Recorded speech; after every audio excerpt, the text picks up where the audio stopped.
بر این خاک زرخیز ایران زمین نبودن جز مردمی پاک دین، همه دینشان مردی و داد بود و از آن کشور آزاد و آباد بود. چون مهر و وفا بود خود کیششان، گو نبود آزار کس پیششان. همه بنده ی ناب یزدان پاک، همه دل پر از مهر این آب و خاک.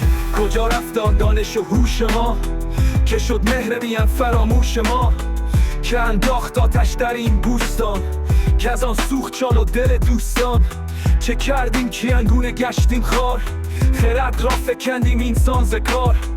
انتقاد از وضعیت پس از حمله ی بیگانگان. نبود این چونین کشور و دین ما، کجا رفت آیین دیرین ما؟ به یزدان که این کشور آباد بود، همه جای مردان آزاد بود. در این کشور آزادگی ارز داشت، کشاورز خود خانه و مرز داشت. انتقاد از وضعیت پس از حمله بیگانگان.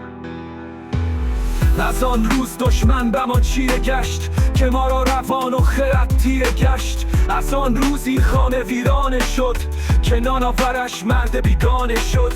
ستایش از مرگ بایستد به جای زندگی در بندگی، بسوزد در آتش گرد جان و تن به از زندگی کردن و زیستن. اگر مایه زندگی بندگی است، 200 بار مردن به از زندگی است. از این مارخوار اهرمن چرگان، ز دانایی و شرمده بهرگان. نه گنج و نه تخت و نه نام و نژاد، همی داد خواهند گیتی به باد.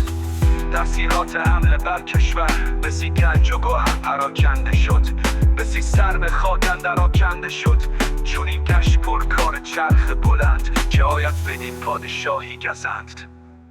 هویت دشمن و فرو ریختن فرهنگ ایرانی، از این زاغساران بیاب و رنگ. نه هوش و نه دانش نه نام و نه ننگ. انوشیروان دیده بود این به خواب که از این تخت به پراکند رنگ و تاب.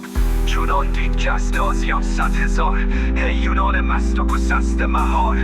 گذر یافتندی به اروند رود، به چرخ زحل بر شدی تیر دود. آهویه تمدن و فرهنگ ایرانی پس از همه به ایران و بابل ز کشت و درود. نماند خود از بوم و برتار و پود، هم آتش بمردی به آتش کده، شدی تیر نوروز و جشن سده. نتیجه گیری تلخ از آینده پس از حمله عرب، شود خوار هر کس که بود ارجمند. فرومایه را بخت گردد بلند، پراکنده گردد بدی در جهان. گزند آشکار و خوبی نهاد.